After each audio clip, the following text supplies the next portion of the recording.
Good morning.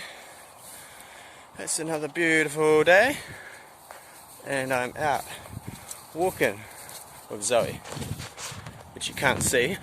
If I turn around the camera, I don't know if you'll be able to see her because currently you can see me. If I do that, I can't see what I'm looking at.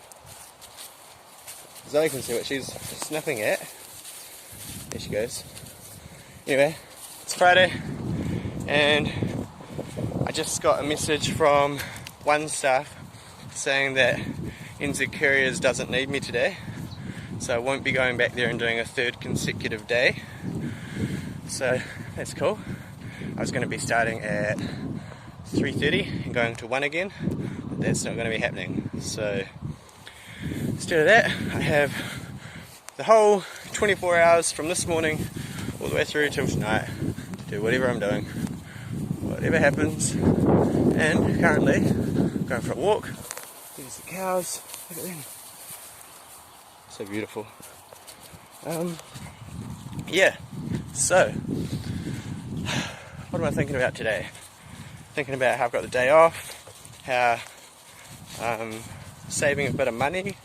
Well, I'm trying to save a bit of money, so I want to save $200 to $300 per week so that I can get a van. And I basically just want to work as much as I need to do that. So at the moment I'm signed up to the job agencies,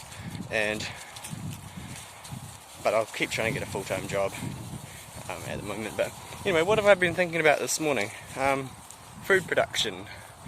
And so yesterday at work, this guy was talking about how basically robots are perfect, and no, he wasn't saying that. He was saying robots don't make mistakes. And then we were talking about factories, and he showed us this video of a completely automated factory that was 100% robots doing it. And he was sort of saying that, you know, isn't there a food crisis in the world? Isn't most of the world hungry? Isn't there a population explosion going on? You know, continuous population growth, and we need to be able to feed the population. And so wouldn't it be a good idea, he was saying, for robots to do that, for us to have fully automated factories so that we can feed the world? And I was wondering about it, and I was thinking about a few things. Like I was thinking about, okay, some people realise that takes away people's livelihoods because their jobs get replaced by robots. But then I'm thinking, at the root of this, I know that what real livelihood is having access to food and water and good company and being able to grow your own food,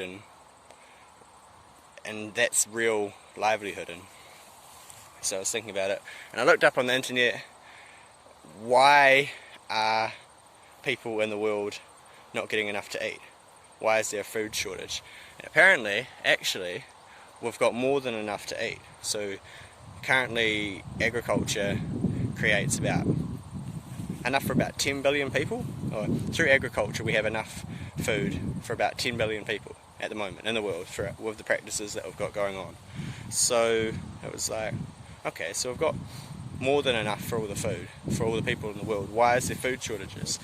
And apparently it was to do with food waste. So, and food allocation. So, I mean, obviously food waste connects with food allocation because we've got enough food, we're just not distributing it to the people that need it. There are people that aren't getting that food. And so I have worries about the automation of food production, because that can, in some cases it has meant to people being displaced or people not having the ability to get their own food. For instance, when a factory crops up in someone's community or village, and I mean, in some cases it's happened, you know, people have their traditional ways of getting food and growing it, and then a big, you know, the story of a big factory coming to their town and employing them all, but now they can't grow food the way they used to. And then, you know, you get these ideas of monoculture and agriculture that comes in and basically just rapes the environment. And comes in and creates a whole bunch of food, perhaps, in the extreme example, just one crop, a monocrop, for a country overseas, or a company, or some sort of operation that is trying to distribute that food to other places to help feed them over the world, but in other places in the world. But then that leads to that. There's Zoe. That leads to the local food production capabilities and economy basically going into disrepair, or means that they can't continue to sustain themselves locally. So like, my feeling, although I don't know a lot about stuff, is that it's just the local economy that is important. But is there a role for automation?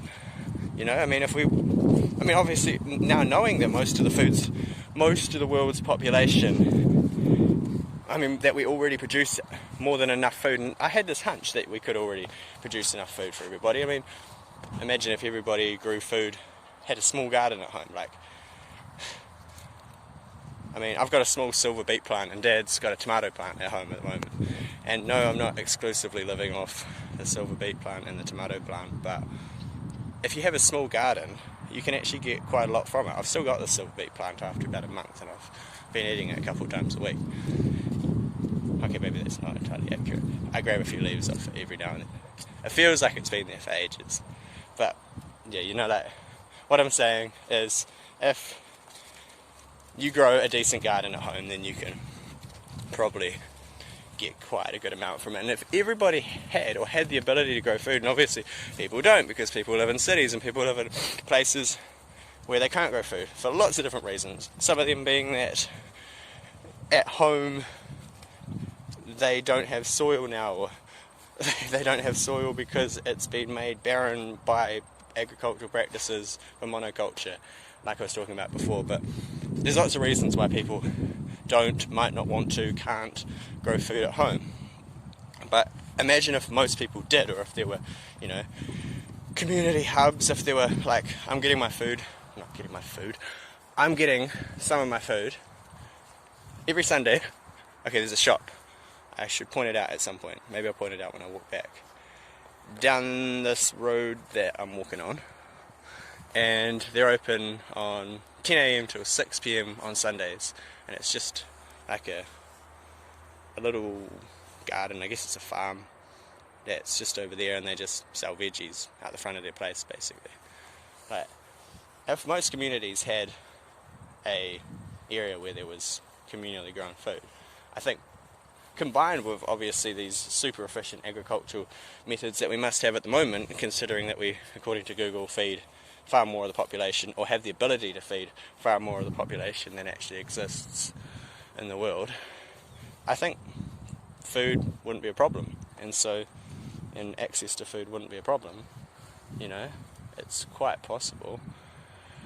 It's just, so the problem is that people aren't getting access to that food. So automation, basically. So we sniff. Automation for food production. Well, maybe it's already currently happening. Maybe we already do have automation for food production. And those really efficient practices that we have at the moment. But automation, we don't need it anymore. Let me think about that, get back to you.